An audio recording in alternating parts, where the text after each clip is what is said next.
हम लोग design of concrete structure first जो है वो सीख चुके हैं। ये उसके आगे का पार्ट है। जितना आप लोगों ने फर्स्ट में सीखा है, design of concrete structure first में सीखा है, वो पूरा आपको आना चाहिए, तभी आपको सेकंड जो है वो समझ में आएगा।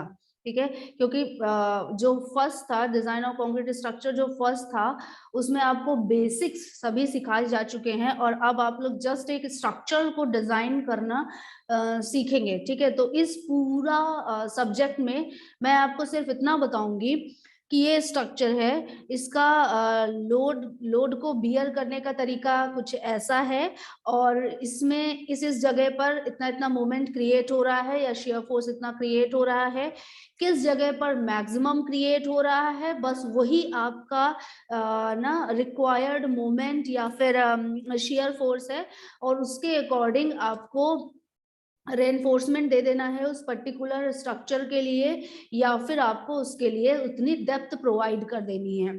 जितना डिजाइनिंग आप लोग सीख चुके हो बीम में या ना कॉलम, ये सब कुछ सीख चुके हैं आप लोग, तो उसमें आप लोगों ने ये चीज सीखी होगी कि डिजाइनिंग अगर 100 लोग बैठ के डिजाइन करते हैं तो उन सभी का अलग अलग आंसर आता है। ठीक है, तो हर एक आंसर जो है वो वैलिड होता है अगर वो आपका जो IS कोड है ना 456/2000 उसको फॉलो करता है। तो वो कोड जो आप लोग यूज करते थे वो अभी भी यूज होगा और पूरी तरह से यूज होगा। जो उसमें रूल्स रेगुलेशंस लिखे हैं वो सब कुछ अभी भी वैलिड हैं। तो पहले आप यूनिट ना डिजाइन ऑफ कंक्रीट स्ट्रक्चर 1 पूरी तरह से सीख लेंगे, इसके बाद आप लोगों को सेकंड जो है वो शुरू करना है। ठीक है, तो थोड़ा सा इंट्रोडक्शन ले लेते हैं कि सब्जेक्ट में आप लोगों को क्या क्या सीखना है। यूनिट 1 जो है आपका, उसमें है आपको फ्लैट स्लैब सीखना है।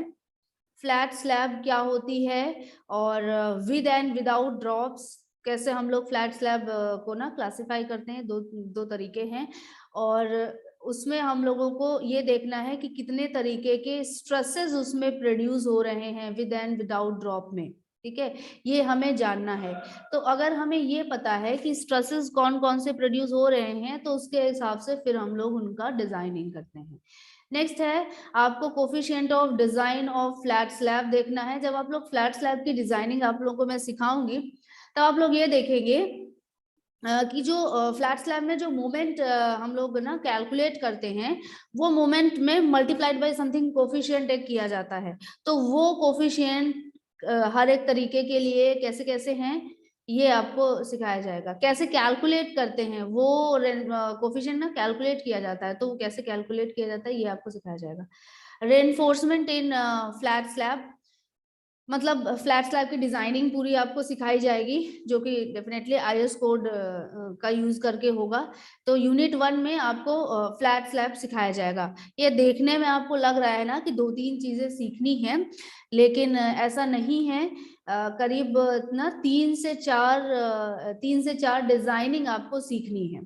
तो इतना तो आप लोगों को भी पता है कि डिजाइन जो होती है वो बहुत ही लेंदी प्रोसेस होता है, और एक डिजाइन सिखाने में ही मुझे लगता है मुझे आप लोगों को 4 या 5 क्लासेस देना पड़ेगा।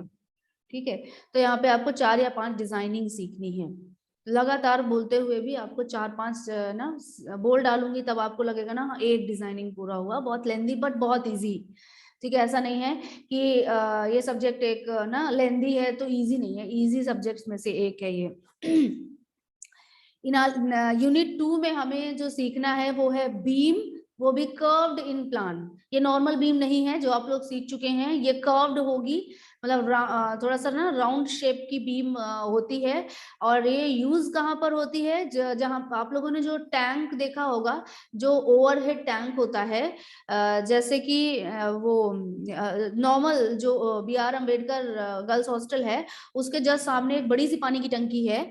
तो उसमें जो बीम यूज है उसको अगर ध्यान से देखोगे तो वो एक स्ट्रेट बीम नहीं होती। जैसे हमारे जिस रूम में आप बैठे हुए हैं उस रूम के अगर आप कॉर्नर पे देखें तो जो बीम आपको दिख रही है वो एक स्ट्रेट बीम है।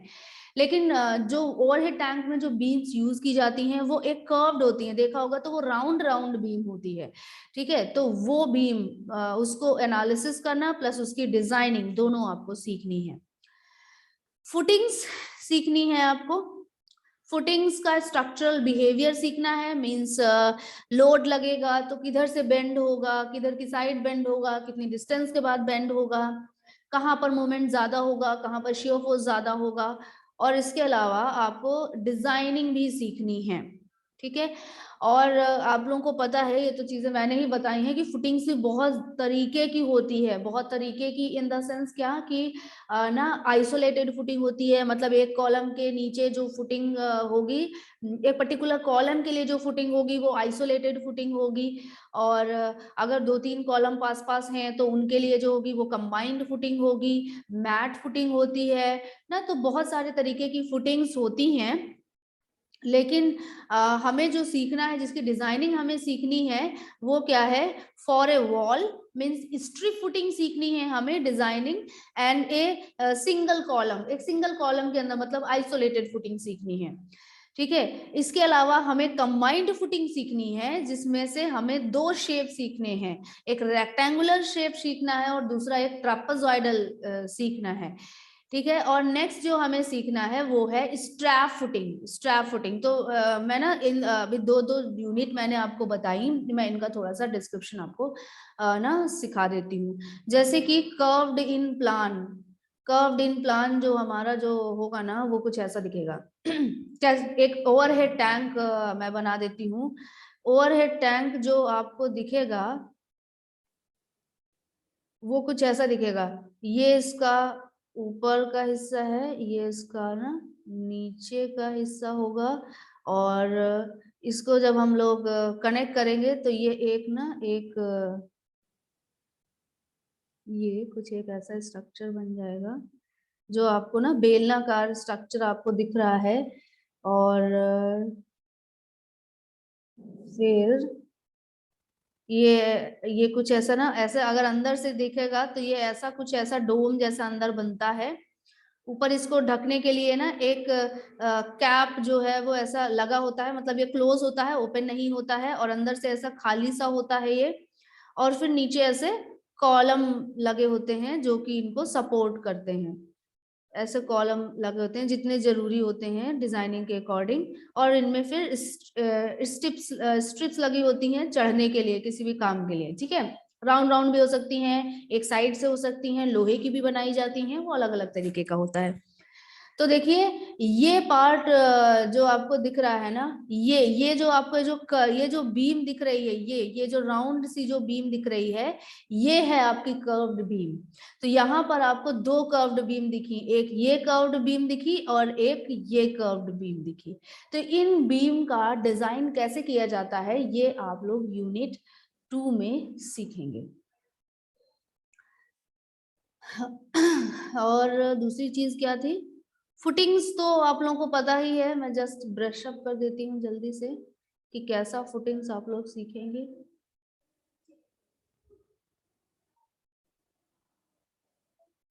देखिए अगर ये जो है एक कॉलम बना देते हैं पहले, एक नॉर्मल कॉलम जो है, सपोज ये एक कॉलम है, ठीक है, ये एक कॉलम है। ये जो लोड ट्रांसफर करेगा, वो जो लोड ट्रांसफर करेगा ये एक पॉइंट लोड के फॉर्म में होगा, ठीक है। मतलब जितना एरिया ये अवेलेबल है, इतने लोड पे, इतने जगह पे ये लोड जो है वो ट्रांसफर करेगा। तो जब इतना लोड ट्रांसफर होगा, लोड ज्यादा है, और हमारा जो ना सॉइल है, जैसे ये हम पूरा सॉइल ले रहे हैं, ये हमारा सॉइल है, तो इस सॉइल का जो कैपेसिटी होता है वो आप लोग को भी पता है, सॉइल तो मैंने ही पढ़ा है कि जो कैपेसिटी होता है वो एक लिमिटेड कैपेसिटी होता है। तो एक उसकी जो शेयर स्ट्रेंथ होती है सॉइल की वो लिमिटेड है, लेकिन अगर ये जो इस लोडिंग की, इस कॉलम की लोडिंग की वजह से जो शेयर स्ट्रेस जनरेट हो रहा है वो इस सॉइल की कैपेसिटी से ज्यादा हो जाता है, शेयर स्ट्रेस ज्यादा होता है, तो फिर हमें क्या करना पड़ता है, हमें फुटिंग्स की जरूरत पड़ती है। और फुटिंग्स में हम लोग करते क्या है कि इसका एरिया धीरे धीरे बढ़ाने लगते हैं, इसका एरिया ऐसे बढ़ाने लगते हैं, ठीक है। तो ये जस्ट मैंने यहाँ पर क्या किया है कि एक एक कॉलम के अंदर एक ऐसे नीचे फुटिंग बना दी। अब ये फुटिंग बनाने से, अच्छा इसको ऐसे अगर आप सामने से देखोगे तो आपको ऐसा दिखेगा, और इसको अगर आप ऊपर से देखोगे, ऊपर से देखोगे तो आपको क्या मिलेगा, कुछ इस तरीके का स्ट्रक्चर दिखेगा, और यहाँ पर ऐसे ऊपर से इतना ऐसे कॉलम भी दिखेगा, ठीक है, तो ये जो एरिया अवेलेबल है ये आपका ना फुटिंग है ये वाला पूरा एरिया। अच्छा, ये करने से हुआ क्या कि जो पहले हमारा क्रॉस सेक्शनल एरिया सिर्फ इतना था और अब हमारा cross sectional area load transfer के लिए इतना बढ़ गया। तो ये आपको भी पता है कि load divide by cross sectional area यही हमारा स्ट्रेस को रिप्रेजेंट करता है। तो अगर हमारा क्रॉस सेक्शनल एरिया कम होता है तो जो स्ट्रेस प्रोड्यूस होगा वो ज्यादा होता है। अगर हम किस तरीके से क्रॉस सेक्शनल एरिया को बढ़ा देते हैं तो स्ट्रेस जो जनरेट होने वाला है वो कम हो जाता है। तो इस तरह हम लोग इतना क्रॉस सेक्शनल एरिया बढ़ा देते हैं कि जो स्ट्रेस जनरेट हो रहा है या जो स्ट्रेस प्रोड्यूस करने वाला है ये कॉलम, वो बियरिंग कैपेसिटी ऑफ सॉइल के बराबर या उससे कम हो जाए किसी भी तरीके से। ठीक है, तो ये हमारा फुटिंग का कॉन्सेप्ट होता है। अभी फुटिंग कई तरीके की हो सकती है, जैसे जो आपके सामने है ये एक आइसोलेटेड फुटिंग है। ठीक है, मान लीजिए एक वॉल है, सपोज ये सामने से देखने पर ऐसी वॉल दिख रही है, तो इसके नीचे भी हमें फुटिंग लगानी है। तो इसकी जो फुटिंग होगी, ये हमने ना ऐसे हम लोग लेंथ वाइज देख रहे हैं, ये जो है ये लेंथ है। तो इसकी जो फुटिंग आपको दिखेगी, अगर आप ऐसे देखोगे ना तो इसकी फुटिंग आपको देखने में दिखेगी ऐसे। जब इसी चीज को आप ऊपर से देखोगे तो इसकी फुटिंग दिखेगी ये, और इसके बीच में जो इसकी वॉल है वो कुछ दिखेगी ऐसे।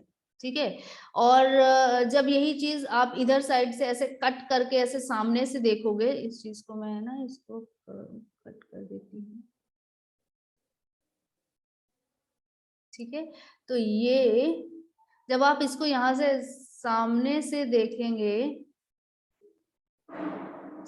देखेंगे ना तो आपको इसकी फुटिंग भी नॉर्मल कॉलम की तरह ही दिखेगी ये, और इसका जो फुटिंग है वो दिखेगा कुछ ये फुटिंग है। ठीक है, तो ये ऐसे तो आपको ना आइसोलेटेड फुटिंग की तरह ही दिख रही होगी, लेकिन ये इसका सामने से व्यू हमने बनाया है। तो स्ट्रिप फुटिंग की डिजाइन भी आप लोगों को सीखनी है, ये सेकेंड टाइप। थर्ड टाइप जो है वो आप लोगों को सीखना है स्ट्रिप फुटिंग, हाँ, रेक्टेंगुलर और ट्रेपेजॉइडल कंबाइंड फुटिंग में। तो मान लीजिए हमारे पास दो कॉलम है ऐसे, एक ये कॉलम ए है और एक ये दूसरा कॉलम है कॉलम बी। अभी ये काफी पास पास हैं दोनों कॉलम, जिसकी वजह से इनकी फुटिंग्स या तो ओवरलैप हो रही हैं या फिर इनका जो आइसोबार बन रहा है वो ओवरलैप हो रहा है। तो हम लोग करते क्या है कि इन दोनों की फुटिंग को कंबाइंड कर देते हैं। तो दो तरीके हैं कंबाइंड करने के। एक तो हम क्या करें, इनकी फुटिंग को ऐसे फुटिंग बना दें। ठीक है, ये सामने से देखने में फुटिंग है। ठीक है, एक तरीका, दोनों ही सामने से देखने में दोनों टाइप ऑफ फुटिंग सेम तरीके की दिखेंगे, लेकिन जब हम ऊपर से देखेंगे तो देखिए एक तरीका ये भी हो सकता है कि सिंपल ये एक रेक्टेंगुलर फुटिंग ऐसे दिखे, ये एक तरीका है। और या तो दूसरा जो तरीका अवेलेबल है वो एक ट्रेपेजॉइडल फॉर्म में दिखेगा। ट्रेपेजॉइडल फॉर्म में मतलब कि ना वो ऐसा भी हो सकता है, एक लेंथ बड़ी और अब इन दोनों को कंबाइन कर ऐसे। ठीक है, ये ना एक या तो क्रॉस सेक्शन ऐसे बना सकते हैं या तो ऐसे। तो ये दोनों आपको सीखने हैं, दोनों टाइप की है ना फुटिंग्स जो हैं वो आपको सीखनी ही है। नेक्स्ट जो है फुटिंग हमारा, देखते हैं कौन सा है।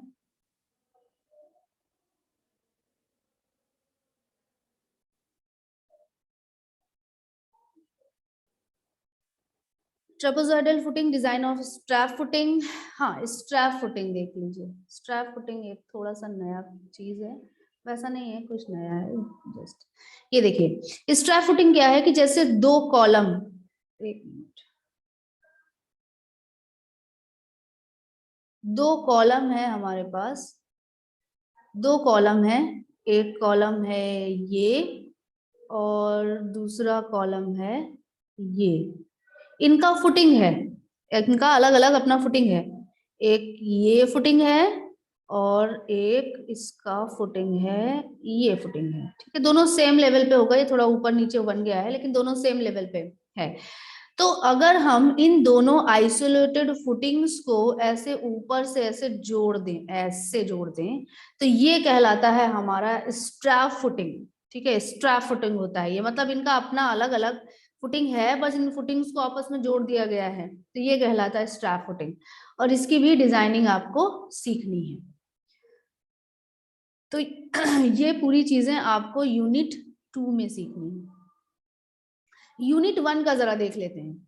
यूनिट 1 में क्या है, इसको जरा मैं हटाती हूँ और यूनिट 1 देखते हैं। यूनिट 1 में जो फ्लैट स्लैब के बारे में बोला गया है वो क्या होता है फ्लैट स्लैब होता है जैसे नॉर्मल हम लोग जो स्लैब देखते हैं, या जो आप लोग ना डिजाइन ऑफ कंक्रीट स्ट्रक्चर 1 में जो पढ़कर आए हैं कि 1 वे स्लैब है या 2 वे स्लैब है, तो वो सभी स्लैब, जैसे अभी आप जिस रूम के अंदर बैठे हुए हैं उस रूम में ऐसे ऊपर देखिए, तो जो रूफ आपको दिख रही है ये वो है 1 वे या 2 वे स्लैब, जो आप लोगों को सिखा दी गई है, जिसकी डिजाइनिंग आप लोगों को आती है। ठीक है, तो अब एक नया टाइप ऑफ स्लैब होता है जो कहलाता है फ्लैट स्लैब। तो फ्लैट स्लैब में क्या है, फ्लैट स्लैब में क्या है कि जैसे आप लोग जो बच्चे ना 4 व्हीलर या 2 व्हीलर कुछ यूज करते हैं, तो नॉर्मल आपने पेट्रोल पंप जाना होता है, तो पेट्रोल पंप में जो रूफ आप लोगों को दिखती है वो थोड़ी अलग तरीके की स्लैब होती है। ठीक है, क्योंकि देखिए नॉर्मल जो स्लैब हमारे पास है वो उनका लोड ट्रांसफर मैकेनिज्म होता कैसे है कि स्लैब से ट्रापेजॉइडल फॉर्म में वो लोड ट्रांसफर करेंगी ना कॉल उसमें बीम में, और बीम से बाद लोड ट्रांसफर होगा हमारा कॉलम में, और फिर इसके बाद कॉलम से फाउंडेशन में, एंड देन फाउंडेशन से वो सॉइल पे चला जाएगा। ये हमारा लोड ट्रांसफर मैकेनिज्म होता है। लेकिन फ्लैट स्लैब में क्या होता है कि बीम्स जो हैं वो प्रेजेंट नहीं होती हैं, यानी जो लोडिंग है वो स्लैब से डायरेक्ट कॉलम में आती है। ठीक है, स्लैब से डायरेक्ट कॉलम में आती है। मतलब अगर हम ऐसे बनाएं तो अगर ये स्लैब है, ये हमारा स्लैब है यानी रूफ है, तो इसके बाद जो है वो डायरेक्ट ऐसे कॉलम आएंगे, डायरेक्ट कॉलम आएंगे, बीम नहीं आएगी, तो ये हमारा कहलाता है flat slab. Flat slab normally देखने में बहुत पतली होती है और इसकी लोड कैरिंग कैपेसिटी ऑब्वियसली इससे कम होती है, नॉर्मल जो हमारा जो रूफ है उससे कम होता है, क्योंकि देखिए ये ऐसी जगह पे बनाई जाती है जहां पर हमें लोड कैरिंग कैपेसिटी नहीं लगानी है इतनी ज्यादा। जैसे कि नॉर्मल रूफ जो है वो ना नॉर्मल जैसे हम लोग के घरों पे जो रूफ बनती है वो नॉर्मल रूफ होती है जिसमें बीम वगैरह अवेलेबल होती हैं। लेकिन अगर पेट्रोल पंप के ऊपर जो रूफ बन रही है वो जस्ट शेडिंग पर्पस के लिए है, हमें वहां पर उसके ऊपर लोड हमें नहीं बियर करवाना है, मतलब हमें जस्ट वो शेडिंग के लिए चाहिए, वहां पर फ्लैट स्लैब यूज किया जाता है। इसके अलावा ऐसी जगहों पर जहां पर हमें अवेलेबल डेप्थ बहुत ज्यादा चाहिए होती है, जैसे बीम का अपना भी एक डेप्थ होता है और बीम ना हैंगिंग हैंगिंग वे में रहती हैं, तो जैसे कि पार्किंग जहां पर हमें चाहिए होती है, जो पार्किंग वाला जो एरिया होता है वहां पर हमें अवेलेबल हाइट भी चाहिए होती है। तो अगर वहां पर हम लोग बीम बनाएंगे तो हमें हाइट बहुत ज्यादा देनी पड़ेगी। तो अगर हम बीम को किस तरह एलिमिनेट कर सके, उन्हें हटा सकें, तब जो स्लैब बन जाएगी वो फ्लैट स्लैब बनेगी। मतलब पार्किंग के उसमें भी वहां पर भी फ्लैट स्लैब यूज की जाती है, मतलब जहां पर ना वर्टिकल हाइट रिस्ट्रिक्टेड होती है, मतलब कम हाइट में ही काम चलाना होता है ना, तो वहां पर हम लोग फ्लैट स्लैब की तरफ जाते हैं कि बीम्स को हटा दें तो काम चलेगा। अभी इसमें दो दो तरीके के था कि विद कॉलम हेड और विदाउट कॉलम हेड, ये भी था with drops and without drops. तो इसको देखिए, ये जो टाइप होता है ना, देखिए यहाँ पर जो रूफ, यहाँ पर जो हमारी जो फ्लैट स्लैब है वो डायरेक्टली कॉलम पे है, तो ये है टाइप 1, मतलब स्लैब जो है वो डायरेक्टली कॉलम पे है। अब अगर स्लैब और कॉलम के बीच में हम लोग क्या करें, कुछ इस तरह स्ट्रक्चर बना दें। देखो मैं थोड़ा सा इधर अलग बनाती हूँ ना, तब आपको समझ में आ जाएगा। जैसे कि ये रूफ है, ये रूफ है, और यहाँ पर जो है ऐसे एक कॉलम, और यहाँ पर ऐसे एक कॉलम। तो अगर इस रूफ और कॉलम के बीच में हम लोग एक ना यहाँ पर भी सेम कंडीशन होती है, वो क्या कि बहुत ज्यादा यहाँ से ज्यादा लोडिंग जो है वो कॉलम पे डायरेक्ट आती है, कॉलम का क्रॉस सेक्शनल एरिया होता है कम, तो स्ट्रेस बहुत ज्यादा जनरेट हो जाते हैं कॉलम पे। इस चीज को कम करने के लिए हम क्या करते हैं, जो एरिया जो ज्यादा है वो धीरे धीरे कम किया जाता है, मतलब हम लोग कुछ इस तरीके का स्ट्रक्चर बनाते हैं। तो ये क्या हुआ, ये पहले एरिया यहाँ पर इतना था, फिर धीरे से कम हुआ कम हुआ कम हुआ, और कम होते होते ये कॉलम के एरिया के बराबर इतना आया। सेम ये एक टाइप है, ये होता है टाइप 2, मतलब कि कॉलम जो स्लैब है और कॉलम है उसके बीच में कॉलम हेड भी हैं, ये कहलाते हैं कॉलम हेड। ठीक है, कॉलम हेड, कॉलम हेड और स्लैब के बीच में भी स्ट्रक्चर बनाए जाते हैं, वो कहलाता है ड्रॉप। मैं भी बनाती हूँ इसको तो आपको समझ में आ जाएगा। जैसे कि ये हमारा एक ना, ये हमारा हुआ फ्लैट स्लैब, ये हमारा हुआ फ्लैट स्लैब, और ये है हमारा कॉलम, और इधर भी है हमारा कॉलम, कॉलम है, और ये है हमारा कॉलम हेड, ये है कॉलम हेड, ऐसे ऐसे कॉलम हेड है, और ये भी हमारा कॉलम हेड है, और यहाँ भी कॉलम हेड है ऐसे, और इधर भी कॉलम हेड है। ठीक है, कॉलम हेड। अब अगर कॉलम हेड और फ्लैट स्लैब के बीच में हम क्या करें, फ्लैट स्लैब की डायमेंशन को ऐसे बढ़ा दें, ऐसे बढ़ा दें, मतलब डेप्थ वाइज ऐसे बढ़ा दें, तो ये कहलाता है ड्रॉप। ये जो पोर्शन है ना, ये जो पोर्शन है, ये जो पोर्शन है ये कहलाता है ड्रॉप। तो मतलब ये जो हम लोगों ने बनाया स्ट्रक्चर, ये है फ्लैट स्लैब विद ड्रॉप, और ये है फ्लैट स्लैब विदाउट ड्रॉप। तो ना, एक चीज होती है ड्रॉप, एक होता है कॉलम हेड, एक होता है कॉलम, एक होता है फ्लैट स्लैब, इतनी चीजें होती हैं। तो आपको चारों केसेस के लिए आपको सीखने हैं डिजाइनिंग। तो ये है flat slab with and without drop. तो यूनिट 1 और यूनिट 2 आई थिंक थोड़ा बहुत इंट्रोडक्शन आपको समझ में आया होगा। अब हम लोग यूनिट 3 देखते हैं। यूनिट 3 जो होता है उसमें आपको रिटेनिंग वॉल के स्ट्रक्चरल बिहेवियर के बारे में बताया जाएगा।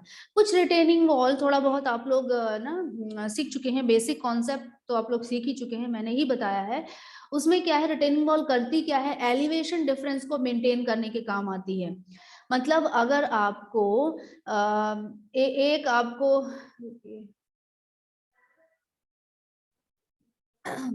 अगर आपको यहाँ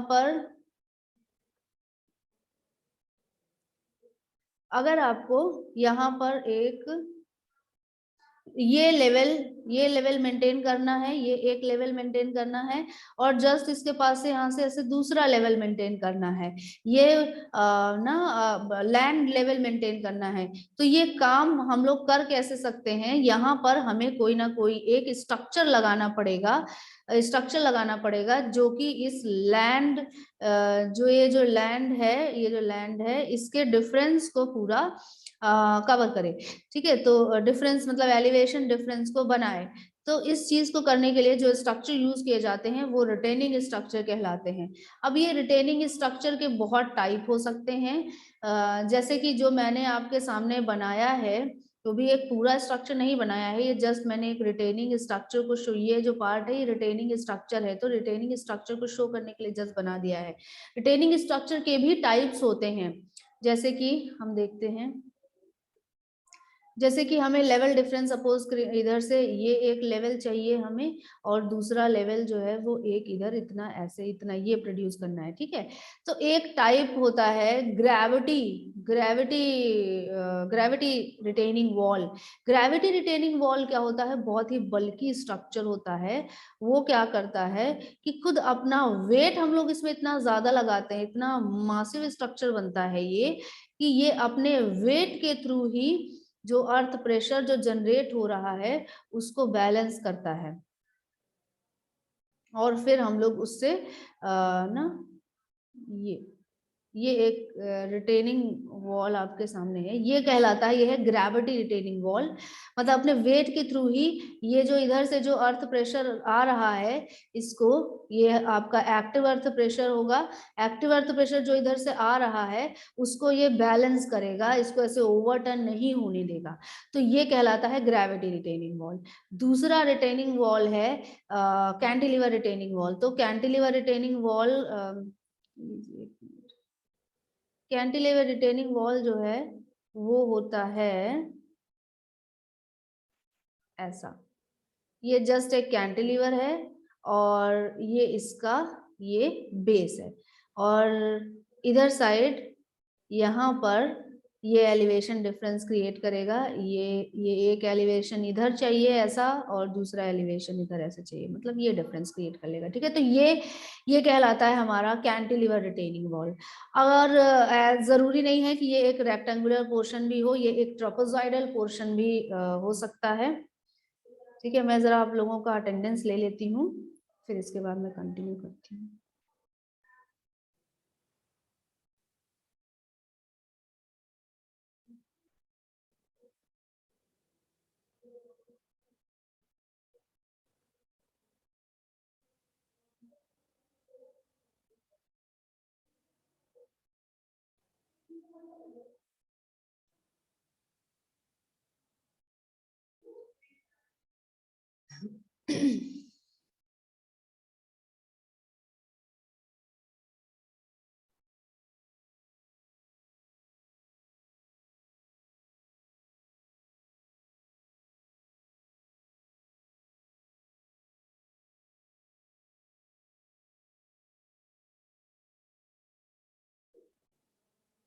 और एक चीज जो जान लीजिए वो ये है कि बेटा अगर आप प्रेजेंट हैं तो आपका डेफिनेटली आपका अटेंडेंस शो होगा ग्रुप में, और अगर आप प्रेजेंट नहीं हैं तो अटेंडेंस नहीं शो होगा। उसके लिए मुझे कोई बाद में ये नहीं बोलेगा कि मैम मैं था और मेरा अटेंडेंस नहीं है, क्योंकि जो भी मैं स्क्रीनशॉट भेजती हूँ वो कंटिन्यूअस होता है, तो बीच का कोई भी स्टूडेंट मिस होने का कोई चांस नहीं होता है, ठीक है। तो ये जितना था ये हमने पूरा कैंटिलीवर रिटेनिंग वॉल हो गया। हाँ अच्छा, बट्रस वगैरह इसे मुझे बताना है। देखिए, अगर हम लोग इसका इसका कुछ ड्रॉबैक्स होता है, वो ये होता है कि ये जो हाइट मेंटेन कर सकता है ये 6 मीटर की ही हाइट मेंटेन कर सकता है। तो अगर हमें इससे ज्यादा भी चीजें हमें क्रिएट करनी है, इससे ज्यादा हाइट का लेवल डिफरेंस क्रिएट करना है, तो फिर हमें ना काउंटरफोर्ट रिटेनिंग वॉल बनानी होती है। और काउंटरफोर्ट रिटेनिंग वॉल होता क्या है कि ये जिधर फिलिंग है उधर साइड हम लोग कुछ कुछ डिफरेंस में, मतलब 2-3 मीटर के डिफरेंस में ऐसा एक स्ट्रक्चर बना देते हैं, ट्रायंगल शेप का एक बीम बना देते हैं, तो ये हमारा कहलाता है काउंटरफोर्ट रिटेनिंग वॉल। और जब यही बीम जो है ये दूसरी साइड होती है, मतलब जिधर फिलिंग नहीं है उधर साइड होती है, मतलब इधर साइड होती है, तो ये कहलाता है बट्रस रिटेनिंग वॉल, ठीक है। बट्रस रिटेनिंग वॉल आपको सभी का डिजाइन जो है वो सीखना है। तो रिटेनिंग वॉल भी हम लोग शुरू करें, मतलब सीखेंगे। रिटेनिंग वॉल से ही मैं शुरू करूंगी आप लोगों को पढ़ाना, क्योंकि ये थोड़ा सा ऐसा एरिया है जो आप लोगों को पता है, ठीक है। कुछ रिटेनिंग वॉल में कुछ चीजें होती हैं, जैसे होता है ओवरटर्निंग। ओवरटर्निंग मतलब वो कोई भी रिटेनिंग वॉल जो है वो अर्थ प्रेशर की वजह से एक अपने टो के अबाउट टर्न हो जाती है अगर, तो ये जो एक ड्रॉबैक ही है ये कहलाता है ओवरटर्निंग। तो कोई भी स्ट्रक्चर, कोई भी रिटेनिंग वॉल जो है उसमें ओवरटर्निंग नहीं होनी चाहिए, क्योंकि ये एक गलत चीज है। तो फिर उसके लिए हम उसकी स्टेबिलिटी चेक करते हैं, उस स्ट्रक्चर की स्टेबिलिटी चेक करते हैं कि जो भी ना अर्थ प्रेशर क्रिएट हो रहा है, क्या जो हमारी जो बीम है वो उसके लिए सफिशिएंट है। तो जब हमारी रिटेनिंग वॉल है वो ओवरटर्निंग और स्लाइडिंग दोनों के लिए सेफ होती है, तभी हम लोग डिजाइन के प्रोसेस को स्टार्ट करते हैं। नेक्स्ट हमें सीखना है टी शेप रिटेनिंग वॉल सीखनी है। तो अभी जैसे मैंने जो ना वो बनाई थी rectangular retaining wall, cantilever retaining wall बनाई थी, वो एक टी शेप रिटेनिंग वॉल थी। एल शेप भी बनती है, टी शेप ज्यादा अच्छी होती है, तो टी शेप रिटेनिंग वॉल जो है वो आपको इसका पूरा डिजाइन सीखना है। काउंटर फोर्ट रिटेनिंग वॉल के कॉन्सेप्ट सीखने हैं, उसमें लोड, उसमें फोर्सेस कैसे होते हैं, और आईआरसी ब्रिज लोडिंग कैसी होती है, वो कुछ थोड़ा थ्योरी पार्ट है, ये आप लोगों को देखना है। इसके अलावा आरसी स्लैब कलवर्ट डिजाइनिंग सीखनी है। कलवर्ट क्या होते हैं ना, जो ब्रिजेस होते हैं वो बड़े बड़े ब्रिजेस है, मतलब ना एक बहुत एक लंबा स्पान कवर करता है ब्रिज, लेकिन जो कलवर्ट होते हैं ना वो स्पान में बहुत कम होते हैं। जैसे अगर नॉर्मल हम लोग ना लैंग्वेज जो हम लोग यूज करते हैं उसमें हम लिखें तो पुलिया जो होती है वो होता है कलवर्ट। तो आपको उस कलवर्ट की डिजाइनिंग सीखनी है, बहुत छोटा सा, मतलब इसका स्पान जो होगा मुश्किल से 3 से 4 मीटर स्पान हो सकता है कलवर्ट का।